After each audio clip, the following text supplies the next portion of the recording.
Your younger self would be so proud of you today. Sometimes we forget how far we've come. We're always focused on what we're missing in our current life. We're always measuring based on where we are now and where we're trying to get, not knowing that previous versions of ourselves, younger versions of ourselves, wanted the level we're at today. No matter how bad a day or two might be, no matter how bad the current job might be, you're probably still making more than you were at a previous job. Or when you were in school and you're like, I can't wait to be an adult. I can't wait to be older and have my own money. Yeah, just because you might still feel broke now doesn't mean that you're in a worse predicament, so to say. But we measure this in this constant time. Like we're never happy with where we are. You make 80K, now you want to make 100K. You make 100K, you want to make 120K. You're in high school, now you want to be in college. You're in college, now you want to be free and able to make money on your own. You're in this city, now you want to move to this other city. But when you get to that destination that you were wishing for, that you were praying for, you're still not satisfied fully. And in a sense, you should never be satisfied. You should always be trying to improve your life. But it's like you're never content or live in the moment with where you are and appreciative. And I think that's where we fumble the most, is we're not appreciative with where we are. We're not grateful for where we are. We're still looking for what's next and not knowing that we're living the moments we used to pray for. You're living in those conditions and not even realizing it, because maybe your boss got on your nerves that day. Maybe your car is acting up. Maybe you're sick of the gas prices. Maybe, it can be anything. But we let all these little things, these little phases of life dictate everything. Like, okay, it's a bad day, it's a bad moment, or yeah, nothing's perfect, but nothing's ever gonna be perfect.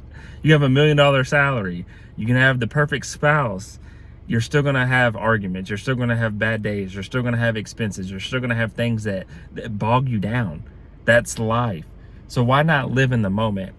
And why not understand that, hey, your younger version of yourself, that 8-year-old, that 15-year-old, that 18-year-old, and if you're older, that 25, 30-year-old, whatever it might be, would be proud of you. They would be proud of how you survive things. They would be proud of how you continue to press forward in spite of the bad, in spite of all the losses and the failures, in spite of all the things that didn't work out.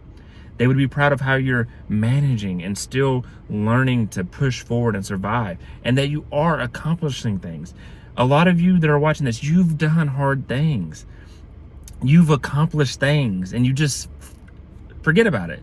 You finished school, you finished college, you've mastered a job, you've mastered how to drive, how to do things. And some of them might seem simple because we're all doing them, but don't overlook everything.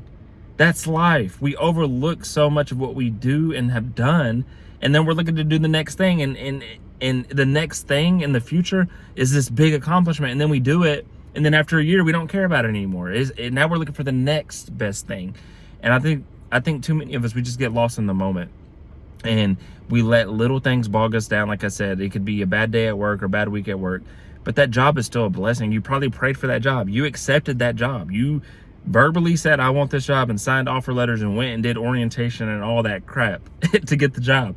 So yeah, it might be a bad job, but you wanted it and prayed for it and wished for it, and now you got it. And if you want another job, go look for another job. But don't bash the job so much like that. I mean, it's paying your bills to a certain extent, it's feeding you to a certain extent. So be grateful and appreciative of it, and maybe you'll attract better jobs, better opportunities. Or stop complaining and go bet on yourself and start your own business. Like, you can find fault with anything. You can find an excuse anywhere as well. So why don't we stop looking for those and start looking for solutions? Start looking for ways out. Start looking for, a positive way to get out, a positive solution versus negative complaining is kind of what I'm saying. But your younger self would be proud. You've survived, you've managed, you've done things. You're still going. You're not giving up. You've done some things on your bucket list that you wanted to do. So be proud of those and live knowing that you're making previous versions of yourself happy or proud, or whatever you want to call it. Yeah, and don't settle in life. I'm not making this message to say, yeah, you've done things, now stop. No, don't settle. Keep pushing. Keep wanting better. Yeah, keep wanting more money. Keep wanting better physical health. Be wanting a better family situation, like a living situation, better car, like that. Those things are fine in my book. But don't forget where you came from. Don't forget what you used to have and what you've already accomplished. Even if it's that car you don't like, or your car's giving you trouble. Is it better than when you were walking? Is it better than when you had to get rides from everybody, or ride a bike or ride a bus? Like, be grateful, be appreciative, and you'll attract better, get better. And look back and think sometimes, man, like 8-year-old me would be pretty happy. I'm not in a mansion, I'm not a millionaire, I'm not this, but I'm better than I was. I'm better than what I thought about. I'm better than the family I grew up with and the current situations they had. So be proud. Find glory in small moments. And don't let the bad moments in your current life get back to you. So go out, get what you want, make it happen, and be appreciative. That's kind of the message. This was Consistency Day. I think this is 447 or 448. It's one of those. But yeah, I hope you got something from this message. If you did, I encourage you to like, share, comment, and subscribe. And other than that, I wish you all peace and blessings on the journey.